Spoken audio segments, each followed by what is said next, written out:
Hello,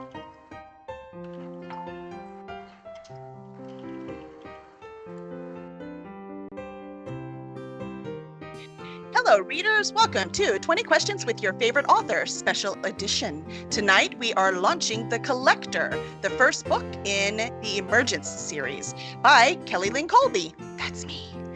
And we are lucky enough to have A.F. Hartzell, my developmental editor, and Kaylee Urbaniak, my copy editor proofreader, and Stephanie Saw, my cover artist, all here to give you a little peek behind the curtain. So if we're not your favorite team before, we'll be your favorite team after.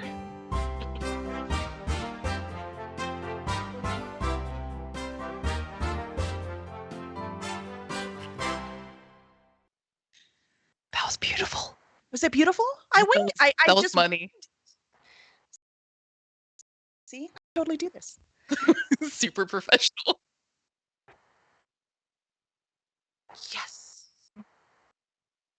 See, Yes. That's what you I've aim for in I've life. watched Steven for a few years now. I'm like, I could do this. I could do this.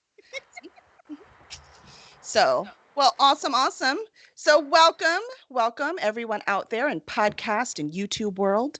I think I'm supposed to read my formal, even though y'all have seen me on many of these now. I'm going to read my formal bio.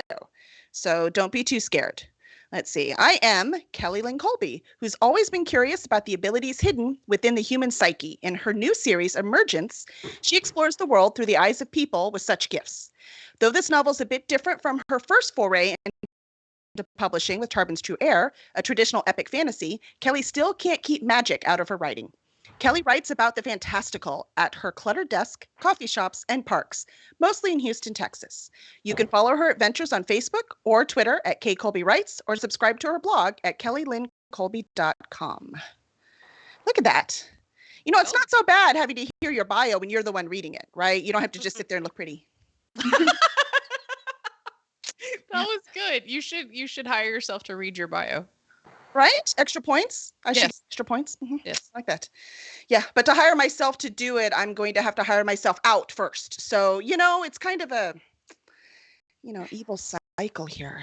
But I'm so proud of this book. Look at that beautiful cover. We get to talk about that. Yay! So excited. It's very different than anything I've ever written. And it was just so much fun. I cannot wait for the readers to get a hold of it. I want to know what you think. But I did want to tell you a little bit about it. So I had this idea really, really long time ago that we're all made out of energy. Everything's energy. Everything's, the things we do are energy.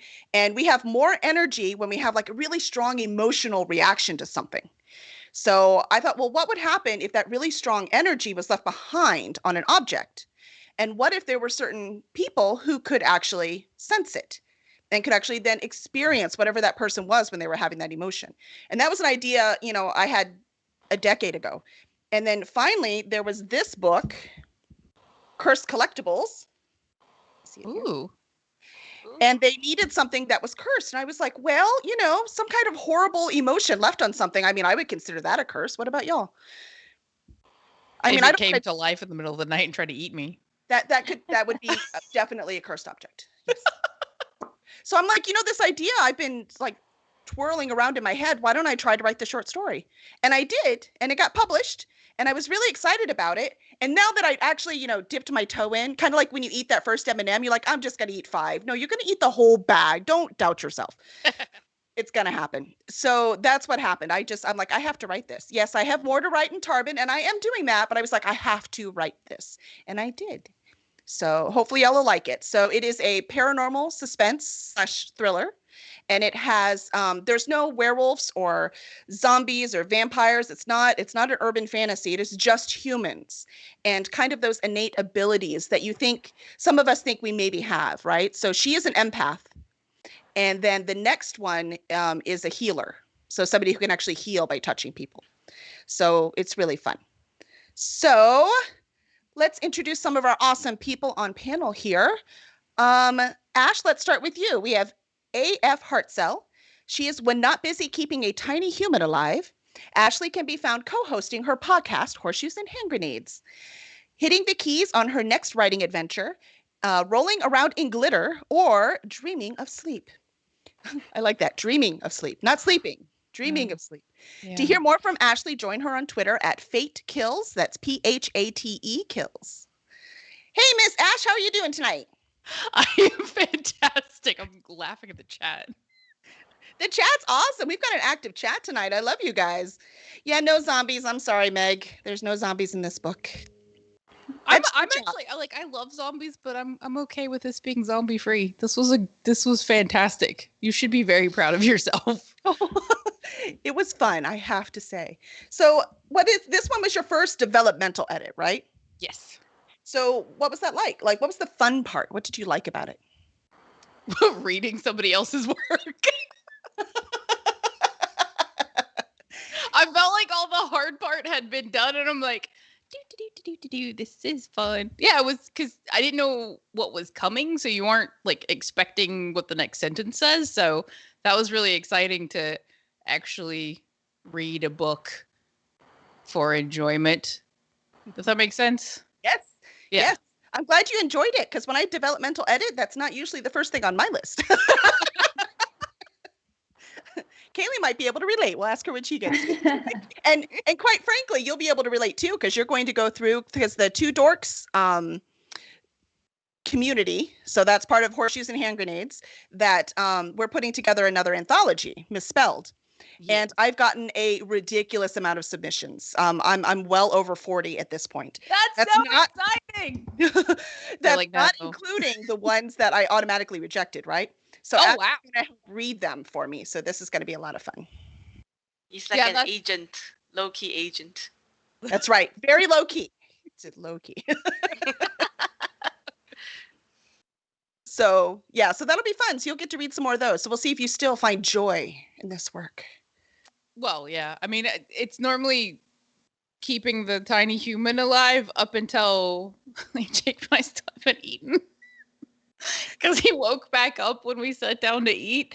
And then it's like, okay, I can stare at a wall for an hour. I can go to sleep, or, I can work. And normally staring wins. Yeah, no, I understand. It's hard to concentrate. There's nothing left to concentrate. No. Really. No. Have children. It'll be fun. They grow, I promise. Let's see. So what else do we have? We have... were you afraid to tell Kelly that something sucked? I feel like nothing sucked, though. Like, okay, so if you would have handed me something and it would have been garbage, I would have been like, I love Kelly. I don't know how to do this. I would have panicked. I would have called Steven and be like, I don't know what to do. Like, I don't, like, how do I do this? But I feel like things that I addressed, you were like, yeah, I knew that. You know what I mean? So it wasn't yes, no, yes. What was the question? Concentration, brain cells. Did we address that? Yes. About telling me something was wrong. I was just wondering, in a fantasy world where you would have written something that was real bad, yes, I would have panicked. But you did not, so you made it easy for me to talk to you about, like, the one thing that we talked about. I'll tell you when you go through and you're like, I think this is wrong. I'm like, dang it, I know, because I'm hoping that only I thought it was wrong and no one else did, so I didn't have to fix it. But no, I had to fix it. I feel like you live in my head now because you've edited so much stuff that I've done. When I write it, I can hear you go, no. And I'm like, I'm going to write it anyway. And then you'll sit it back. You'll be like, no. I'm like, me. You're like, oh, I knew she was going to say that. Yeah. That's right, Steven. As Zepho well knows, I'm never wrong. That's right. Yeah, that is. Kevin Petway, one of my authors, says the same thing. Exactly. I'm never wrong. All right, Kevin, I'm gonna write this down for next time you're arguing with me when we're going through edits, just for the record. Just accept and move on. She's right. Well, that's the trick to editing, right? I'm not always right. So it's a give and take, which, by the way, we did really well. So thank you for trusting me with your first developmental edit. Yay. It was fun. I didn't even know what it meant until you talked to me about it. I know. I'm like, you do this anyways for the short stories. You want to do a whole book? Like, would you like to do this? But it was so, she like presented it in such a professional manner. Cause like Kelly and I will text back and forth and we're involved in Discord and such. And so she wrote me this like really professional email, and I kind of stared at it for a minute. I was like, Jacob, these are big words. What is she asking me for? There's like punctuation in this. I don't know what to do. That whole fake it till you make it thing. I'm like, I can pretend that I have pants on right now. Yes. And then she tells me, and by the way, I'm having a baby. And I'm like, oh, when? You know, that time you need me to do the next edit? Oh. And she's like, don't worry, he'll just sleep and I'll get it done. I'm like, okay, first mom. Lied to myself for 9 months. Oh, it was amusing to all of us, let me tell you. And you're a writer too, right? So you have some short stories published? Yes. What are you working on now? Misspelled. Yay. Which is, when is it due? The 31st? Tell me earlier. So it's February 28th it's due. So there we go. You've got 3 weeks. Yes. Wait, I have 2 months? No. Oh, why did you say that? I thought I only had a month. I thought I had a month left. Oh no. Okay. No, I have a month left. It's fine. That's right, because I need you to help read, so you need to be done with yours. Yes. Okay. Mm-hmm. Does anybody else have issues with dates, or is it just me? You missed us calculating times earlier today. Oh yeah, no, couldn't have done that. Kelly, so she emailed me last night, but the email said it was today because it was after midnight. And I'm so bad with time that she's like, oh, I'm so excited about the launch tomorrow. And I was like, oh, it's Monday. I thought it was today. I guess I have another day. And so I was texting Kelly, and Kelly's like, oh, dear friend. No. Did you notice that when you said she emailed me last night and both Kaylee and Stephanie raised their hand? So for all of you that think I have it all together, I'm doing the best I can. Mind you, I warned them earlier. It was just the final stuff I needed. I emailed them last night. Yes. All right, let's move on to Kaylee. Oh, and remember, chat, if you have any questions, put them in there. So just put questions in. If I miss them, Zepho will grab them for me. So please ask any of us. So ask any questions. Did I already miss one? Is that what you're saying?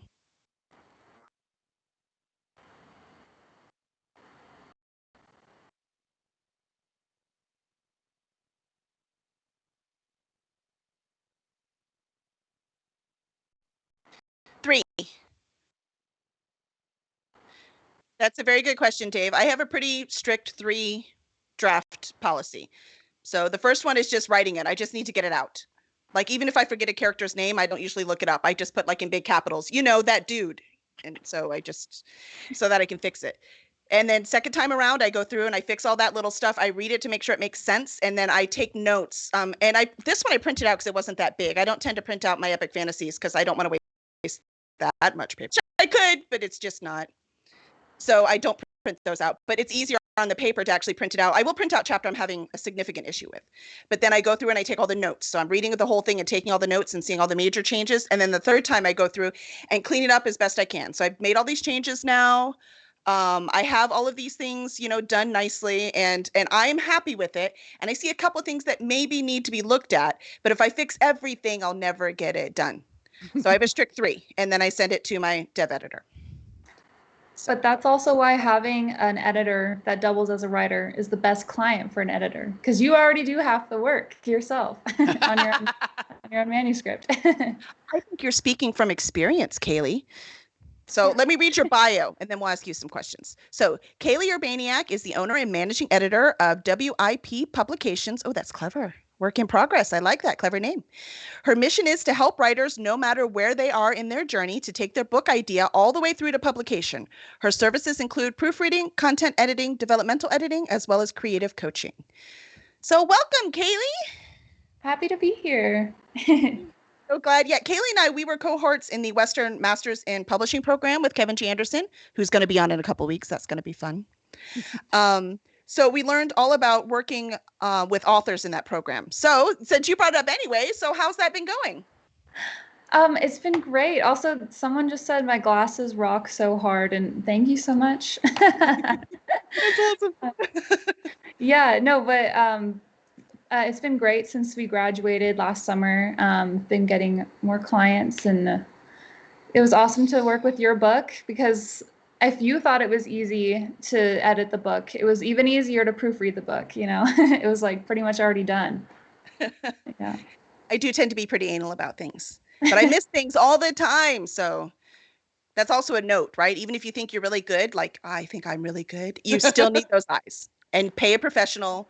Don't just trust, your son, which I might have done at one time, and that maybe is not a good idea. Yes. Yeah. So always pay a professional. So thank you for taking care of that for me, Kate.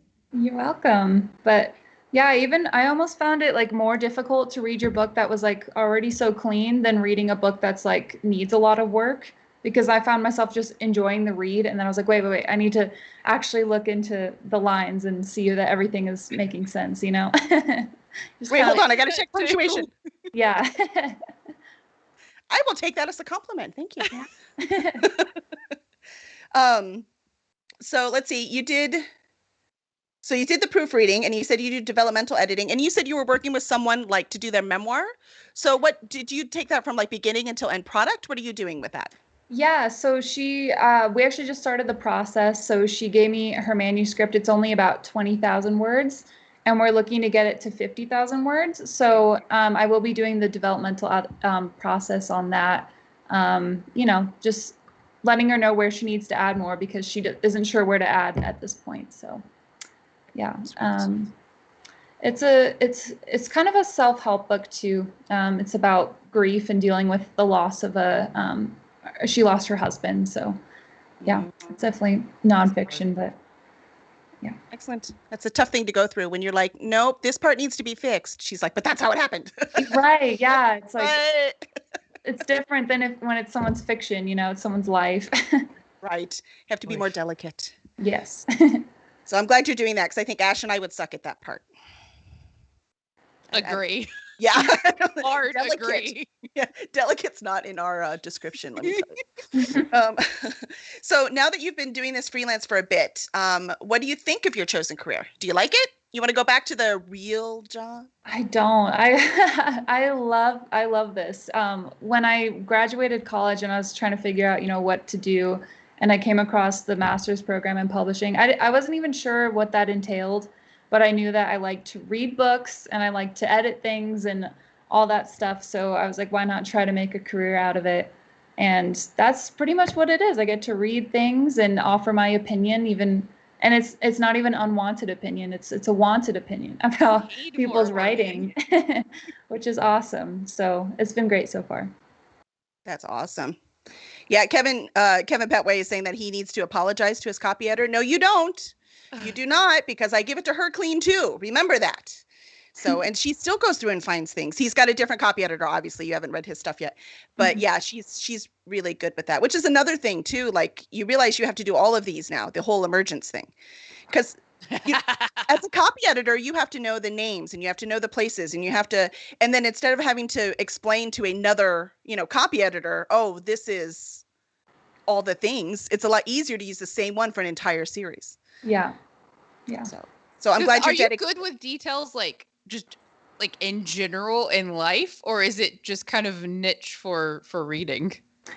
No, I feel like I do have a good like memory for things, and like I feel like, especially as an editor, I feel like that just kind of comes out in my life too. I like remember like weird things that aren't the same. Like, wait, like, I don't know. I just notice when things are different. I feel like that's a huge skill that I don't have it. I'm like the exact opposite, but I feel like if I could remember details like that, I'd be like, I'm awesome. That's why I hired you to be the developmental editor, because that's a big picture thing, right? They're different jobs. Yeah. One's big picture and one is small details. And it doesn't mean you can't do both, but I have a feeling, Ash, because our brains kind of work the same. I kind of like, as a developmental editor, I read somebody's book the first time, and when I get it the second time, I'm not bored out of my mind, because quite frankly, I forgot half of it. So I get to go through it and read it again. It's like it's fresh. So yeah. It's so good to be seen. I get you. See, that would not work for copy editing. I've forgotten everybody's name and where this started. Yeah, it's incredible. There's definitely, did you write up, Kaylee, do you do this? Do you have like a Bible of the series? Did you like take notes or anything?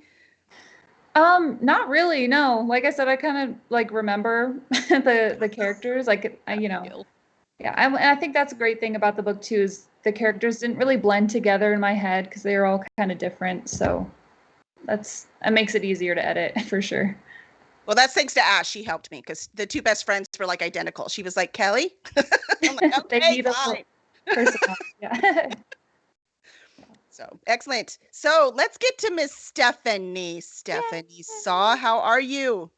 I am good. Just woke up. I slept wrong. My neck hurts, but I just realized. Well, we're glad you're here. Stephanie is awesome. So let me read her bio first before I get off track. So Stephanie Saw, born October 1996. Thanks for showing off. I guess you and Kaylee can get along there. I'm sure it's pretty similar for her. Thanks a lot, you two youngsters. Is a digital artist based in Selangor, Malaysia? Selangor, Malaysia. Selangor, yes. Her areas of expertise include traditional publishing styled covers, epic photo manipulations, as well as dark themed landscape art. So, you made, just for the record, you two made the whole audience feel old. Yeah, I'm super sad now.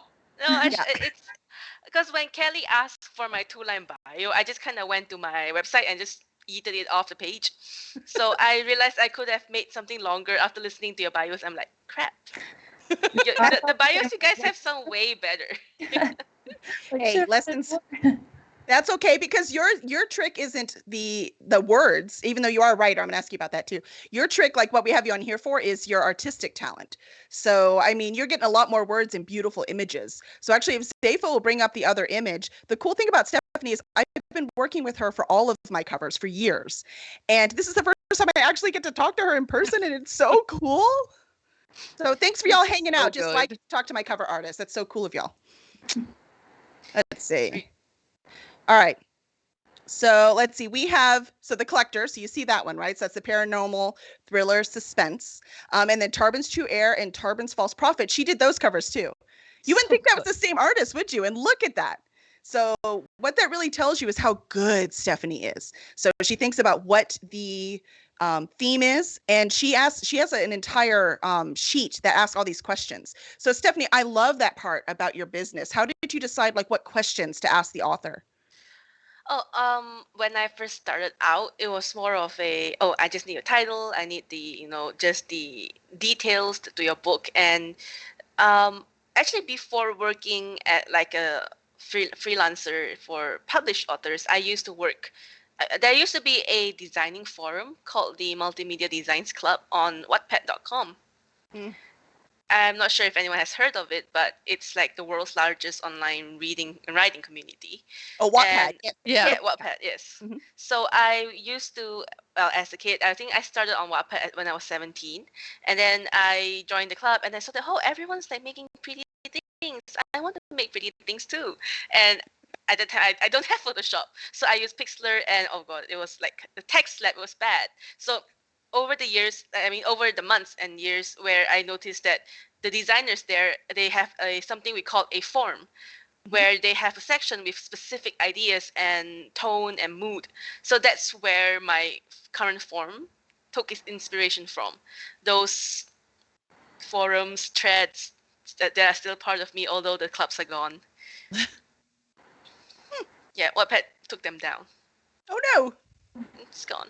That's crushing. So sad. It's sad. I made so much friends there. Yes, but we pay you for your work. We're better friends. Exactly, because in Wattpad they only pay you with a comment on your story, and that doesn't exactly pay bills. No, not any recognized exposure. Right. What's that old saying? What's the saying, Kaylee, about exposure? Exposure? Oh, yeah. Mm-hmm. For artists, do you remember the saying? I think it's like artists die of exposure. You can't. This doesn't help me. Here's 50 exposures. I hope that pays rent. Yeah, I know. Eat my bag of Cheetos with the exposures dollars. That's right. And I want Cheetos. I love Cheetos. That's right. But the hot ones or the regular ones? I like both, but I like really like the hot ones too. Oh, the hot one's kind of burned. I like That was spice. late. You're supposed to. How about you, Kaylee? Are you a Cheetos aficionado? I'm not actually. And I don't know. There's something about them. Just not my favorite. I like different chips, you know. They're not Me really too. food, so it's okay not to like them. Yeah. Chips preference, you know? Yeah. So of all the things to be guilty of, don't be guilty that you don't like Cheetos. Yeah, don't feel bad. It's like, I'm why sorry don't that I don't like Oreos? Oh, so funny. Let's see. So Stephanie, so that's awesome because that sheet is great. Because here's the thing, I had this complete idea of like how I wanted Tarpon's True Air. Like I had this all in my head and exactly how I wanted it. Blah blah blah. Stephanie's like, that's very nice, sweetheart. Now let me make you the cover. By the way, we never question, talked is in person, but Is that that is what she said. hard to work with artists where they have something that they like just stuck in their head that they want, but where you do this all the time, you're like, nah, it's gonna look like rubbish. So there's this thing in this industry where artists, we like, cover designers, we are like, writers are writers for a reason. So leave the creative stuff to us. We'll try to put our best out there because we know what the market wants and what certain genres, they have a specific look, they have a specific font. So we know what sells, and unless the writer is a cover artist, then there's nothing else we can say. But I'm really happy that Kelly was just like, after Tarpon's True Air, which is the first project we worked together, she's just like, you just do whatever. I know you'll make it pretty. I fill out the form, right? Because it's not like she's read the book yet. Yeah. So I fill out the form and then I have, because I do the same thing. It's like, what's the market? So she and Stephanie does ask that, what covers do you like? So I did send like the top ones, the paranormal, thriller, suspense. And I'm like, there you go, Stephanie, make something pretty. And she did. Look at that cover. Oh, it was a surprise actually, because Kelly actually sent me a bunch of stock photos. She's like, I want this girl and I only want this girl on the cover, but everything else is up to you. Mhm. So I was just looking through it and I'm like, what can I do here? So I just had this idea in my mind. So like, oh, it's thriller mystery. Okay, cities. She said Houston. So well, we had to change that in later because we used something that wasn't really Houston-ish. So, but what really made this cover like one of my favorites is the color, the soft purple and gold glow, which was like coloring for me is one of the hardest part of making cover. So a lot of times I'm just like, switching like between like at least 50 different color schemes just to find the correct one. And when I switched this one on, like I was mixing all the colors together and like, that works. It's like the ding moment in your head, it just goes off. Like when you finally fix that plot twist, same thing. That's Plot a twist. really good Wow. word for it because it's like kind of soft and ephemeral. I don't have Yeah, words to That's explain the it, word, but ephemeral. Yes. yeah, I like it. It's yummy. Can art be yummy? I don't know if Cheetos you are tried eating yummy. it. I was going to say, once you get your Cheetos fingers on it, maybe. Kaylee, I interrupted you. Now I need to know what your favorite chip is. Yeah, everyone's asking in the comments. I like pretty much just chips and salsa is just my favorite. Like chips and queso too. Like I like to just dip things, It's ideal. She's like, as long as it's in a scoop, I'm good. Yeah. That's fair. That's perfectly fair. Someone in the Let's chat see. is asking, was this specifically your idea? Oh, that was Kelly. That was for Kelly. Okay. Yeah, Kevin, that one. I found her one day. And by the way, that is not, I only downloaded that image because it was the same model. That is the last image I ever would have sent. Because it's that image, if you see the whole picture, there's nothing paranormal thriller about that entire image. But I'm like, I just downloaded every single picture that had that model in it. And so good thing I did, because I sent Stephanie's like, I sent her the one I really liked. And Stephanie's like, can I have all of them? I'm like, sure. So I sent her all of them. And she chose the last one I ever would have sent her. Oh, that's So- cool. So the funny thing is, yes, the model was my idea, but everything else about that is all Stephanie. So it's incredible. So she does really good work. So if you're looking for a cover artist, you know who to hook up. Thank you. And actually, Stephanie, I need to ask, because you're also an author. So what genre do you write in? I know you're published. It's a very complicated complicate the story about my writing. So I used to want to pursue writing fully, and at that time I was like stuck between, oh, should I do cover art full time or should I write? So I was actually agented back in 2018. I was represented by, I will not name the agency, but it was based in New York. But As most of them. I went through, Pitch Wars, PitMat, and one of my stories actually went #1 trending for PitMat for that year.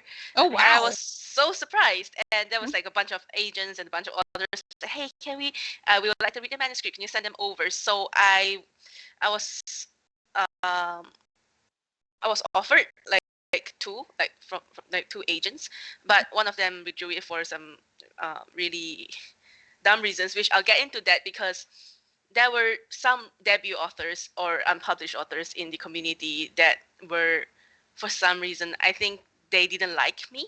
So they launched a full-on campaign of hate towards me on Twitter. Yeah, well, that's what Twitter's good at. I know, right? It's the Twitter specialty. Yeah, so, and some of them are actually debut agented authors that just public hate towards me. And that caused me to fall into like a really steep depression, because I was doing college at that time, and I couldn't at all finish my developmental edits for my agent. I was supposed to go on submission that year, and I had like editors from Macmillan that was really interested in the story, but no, I could not get myself to do it. So I gave up, and I just kind of fell into this writing depression hole, and then I just couldn't get it out of my mind. Like, oh wow, all these people hate me, and I just felt like I didn't deserve my success. So at the end of 2 years, I have not written a single word. I haven't really edited my manuscript. And then my agent left the agency. Oh. And the agency let me go, because she's like, oh, you haven't done really anything with us anyway, so we're going to let you go. Bye. Okay, well, that's not fun. No, I worked so hard just to get agented. And now I just realized that trad really is painful, in the sense, not because the journey is hard, but the people make it hard. Because there's like people out there trying to get you, or they wouldn't want you to succeed. They spread stories about you, which makes me think indie is way friendlier. Well, it could either be absolutely fantastic or just a steaming pile of doggy poo. It's interesting stories. But look, you've got a whole community here, Stephanie. Look at all the people you're meeting. We can help you. Thank you. I mean, I've been thinking of self-publishing, and I mean, I know it's part of the process as a cover designer, but editing-wise, I'm not sure. But I'm currently signed with Wattpad as a Wattpad star, but I only like post like my old stories there, because I haven't written anything new. I've been really busy with cover projects, which I'm very glad for. Which is why I have her booked already for the third part. She's like, you belong to me. I'm like, can I book you for next year too? Let's just get this done. Oh yeah, she's booked me for, I think, was it the third book for Tarbin? Yes. Yep. Yeah, I need to nobody go back else to is our touching emails. that. That's your baby. I trust you. I can't wait to work on it. It'll be fun. All right. So now we have very important questions on this podcast. So we're going to ask a couple of these first, and then I'm going to actually read a little bit from the collector. I do have a narrator that I just hired. She's recording it, and she's awesome. So it's Brianna Roberts, and I cannot wait until y'all get to hear her. So I wish she was reading it right now, but I just hired her. So we'll get her on later. But so I'm going to read some of this. But first, we have very important questions. It's traditional in this podcast. First, I need to know what everyone's favorite flavor of ice cream is. I know we talked about Cheetos. That was a new question, but ice cream is traditional. I'll tell you, my favorite is mint chocolate chip. That's my favorite. I think I like cookies and cream the most. Good choice. Good choice. Do you like Oreos? Yeah. Oreos are good. Yeah. I feel like if you like cookies and cream ice cream, most people like Oreos. Oreos are great. Remember, we already talked. She likes things you dip. Yeah. Anything that has dip is a go. Yes. Yeah. Wait. Do you dip your Oreos though? Because that's like In milk? That's a schism in the Oreo community. I think it's great. I will actually dip any cookie in milk. That's so much Great. fun. So do you part it and dip, or you just dunk the whole thing? Depends on what glass you're using, you know. If it'll fit all the way in, I'll use the whole one.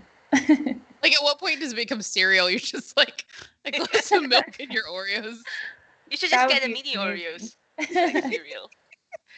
I miss the double stuffing you guys have in America. We don't have that here. It's probably good. We double stuffed things that don't need to be double stuffed. Like my jeans. Okay. So I haven't worn jeans in a year since the lockdown. Right? Yeah. we still have to go to the barn, so jeans happen. Horses demand to still be fed and ridden. I don't know what these. Don't they know we're in a pandemic? Darn you, horses. But so, Stephanie, what's your favorite ice cream? Mint chocolate chip. Me too. See, look at that. Good taste. Yeah, Good taste. it's controversial because a lot of people like you. If you like mint chocolate chip, you might as well not have ice cream. Like I think it's a controversial thing on Reddit. I think if I remember correctly, like people just like, oh, you like that? That tastes like crap. And I'm like, no, it's good. It leaves a very cold aftertaste after the ice cream, and Right? it's nice.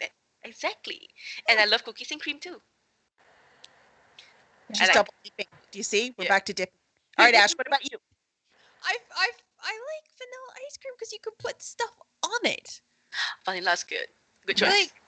Like if I'm gonna get a milkshake, I like vanilla milkshake. Granted, I'm just like, hey, could you put like a quarter cup of chocolate and caramel in there for me? Yeah.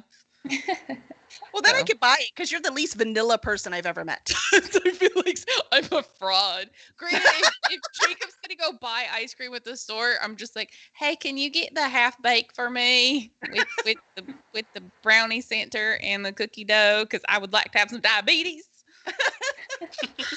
That big. He's like, nope, you get vanilla from now on. It's recorded. It's official. You can't no take backsies. I keep telling you, I'm like, don't buy me ice cream. When you go to the store, and then he comes home like, did you get me ice cream? He's like, no, honey. Not to. No, don't listen to me. It was a moment of weakness. We You will know, like when go to. girls- Sorry, we'll like go to Sonic and like just get a little thing of ice cream. And my dad's always, but that's so much more expensive than a whole half gallon. I'm like, yeah, but I'm gonna eat whatever comes home. So I'm either gonna eat the whole half gallon or I'm just gonna Yes. eat this little bit of Sonic. This is what it's about here. That's a good point. Oh, awesome. Chris Dragon Chip, seen them at HEB. What's an HEB? It's our grocery store in Texas. Do you say HEB or are there people that say Heb? No, it's HEB unless they're joking, and then they'll say the What does Heb. it stand for? It's the dude's name who started it. That's the best I can Oh. Oh, it's just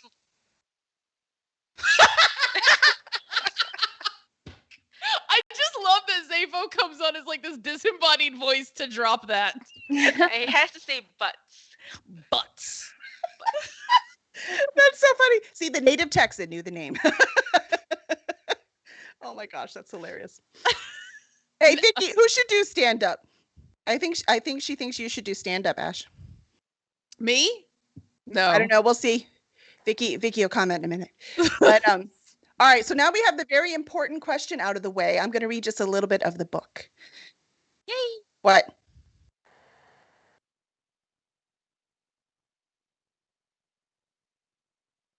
Oh, it's a single butt. Oh He my only God, had his one name's butt. like legit butt. You weren't kidding?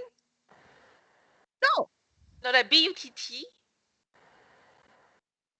Wait, what? No. He has butt as a last name. That's why he named it HEB. Zafo, I thought you were being silly, dude. That's not Okay, silly. That's not one of his things. My ancestors were German, and those mofos changed their last name during World War II. Like, okay, right. But you keep butt? Well, if it's German, then it would be Boot, right? So it'd be completely different. Le bouteille.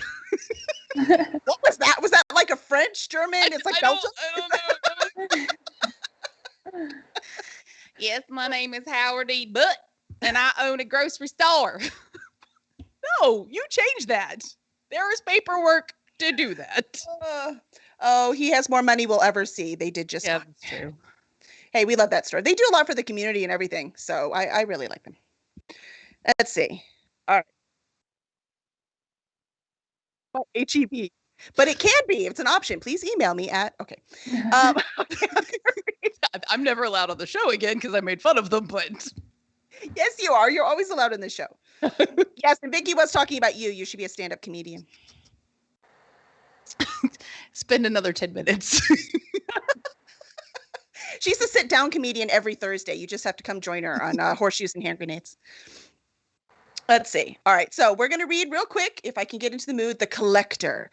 So we have The Collector, Chapter 4.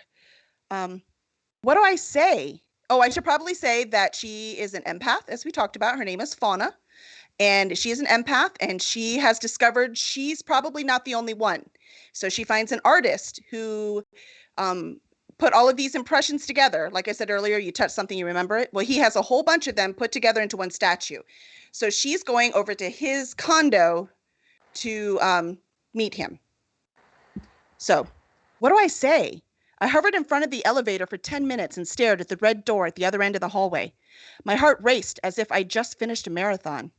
Nope, I can't do this. I pressed the elevator button. What was I thinking driving out here to bang on the door of a complete stranger and demand answers for questions I didn't know how to ask? The elevator doors slid open and I took one step. My muscles tensed, refusing to move any further.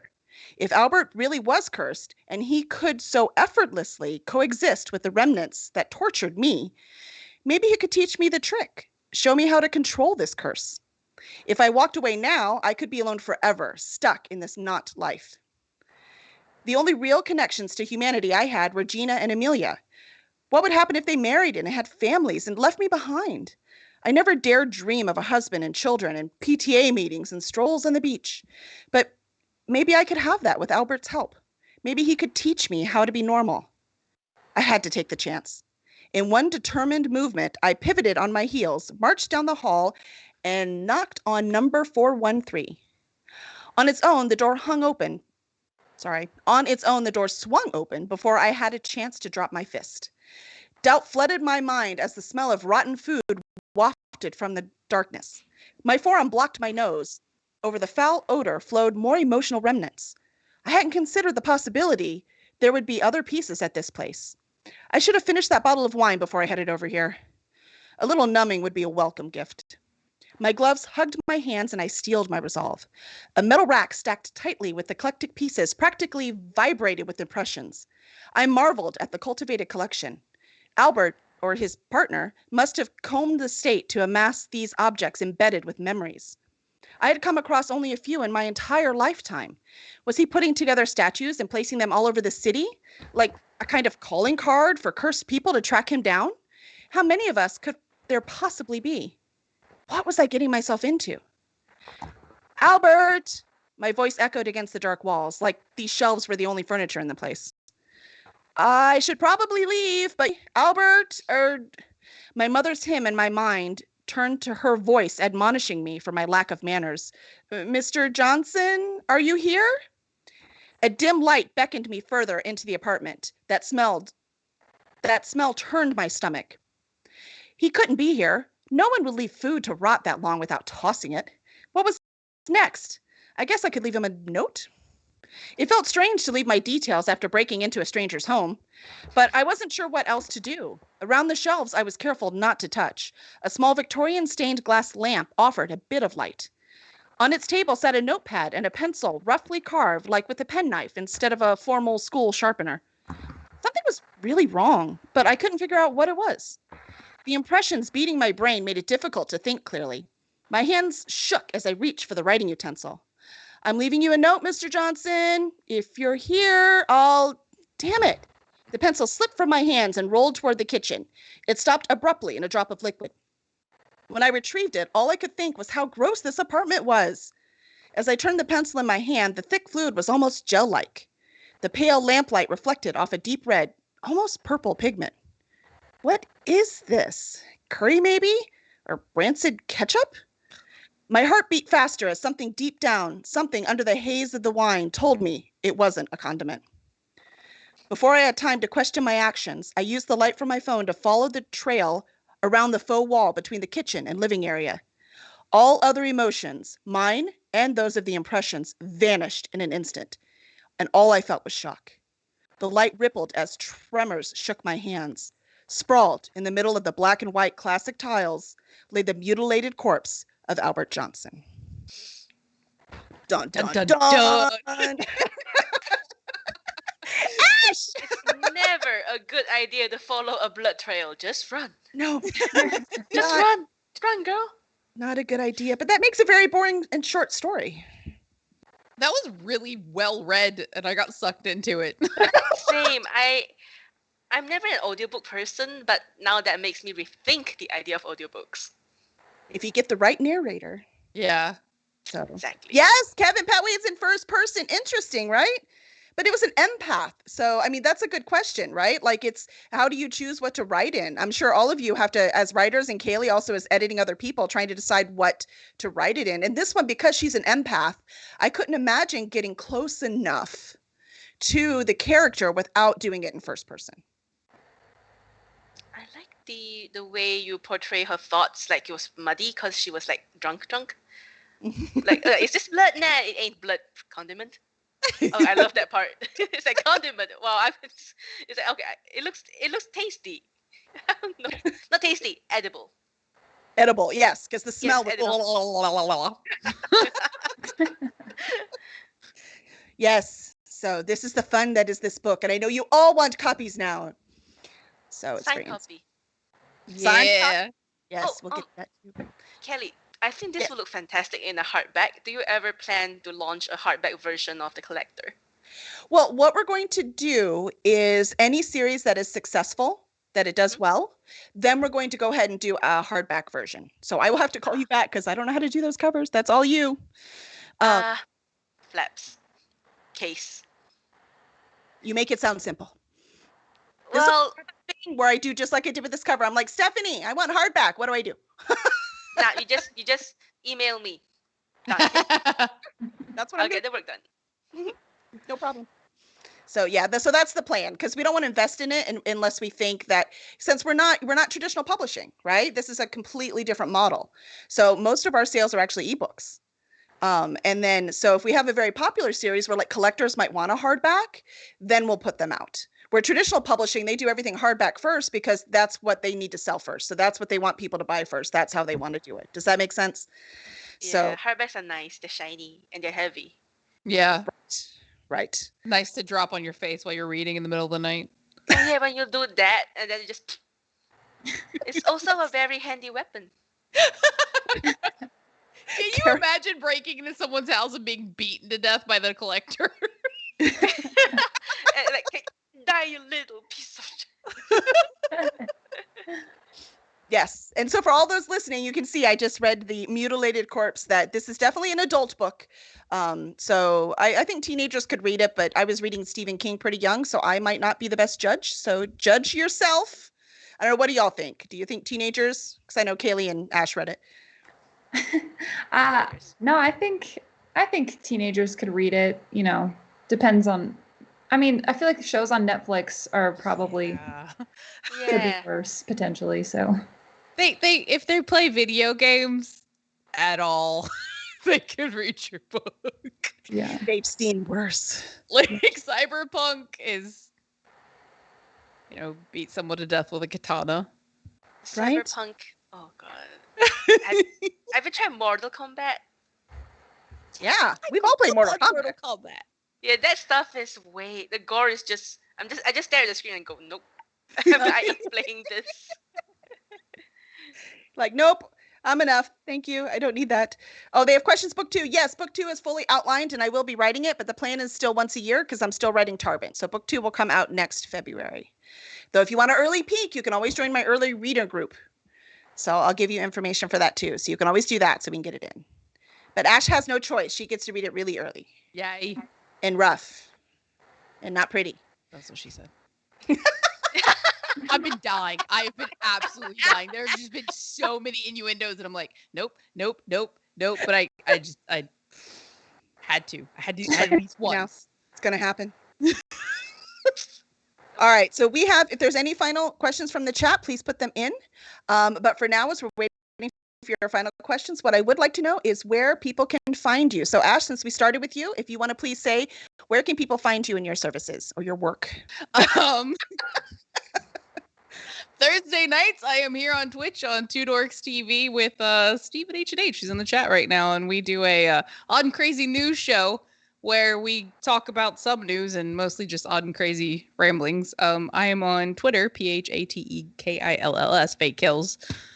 And then I've deleted all my other social media because... Dumpster fire? Yeah. Yeah. That's what social media is for. Yeah. You can curate Twitter, you can curate your Discord, and you can curate your Twitch channel. Everything else, nah. Yeah. Instagram? I deleted it. I said bye. Too much. Yeah. I'm like this. I did the same with Twitter. Yeah. It's how much time you have and how much time you're willing to spend on less social medias versus eating or sleeping. Just for the record, Zafo just put on horseshoes and hand grenades. Has so many tangents, it makes a complete circle. Oh my God, Zafo! Steven, we're stealing that. That's our new shirt. It needs to be your tagline for that show. That is beautiful. Beautiful. All right, Kaylee, where can everyone find you and your amazing services? So you can find me at WIP Publications on Facebook and Instagram, or you can just go directly to the website, WIPpublications.com. And by the way, WIP stands for Writing in Progress. So. Oh, not work in progress. Wait, work in progress. Yeah. Writing in progress. I like that. That's very clever. All right, Stephanie, where can people find you? Oh, you can find me at my website, Seventh Star, SEVENTH, and then star, art.com. Or you can visit my Wattpad where I share my stories at wattpad.com/7th star. Or Excellent. my DeviantArt, which is stephanie-saw.deviantart.com. And Stephanie's with an F for all of you out there in podcast land. But yeah, so no, it's incredible. So, and she's got a pre-made stuff too. So you have lots of options, but don't do it. Have her make you one. Trust me. So I think that's it. Are there any more questions? Nope. I think we're good. Well, y'all were amazing. Thank you so much for coming on. So everyone, please visit these amazing artists and these wonderful professionals.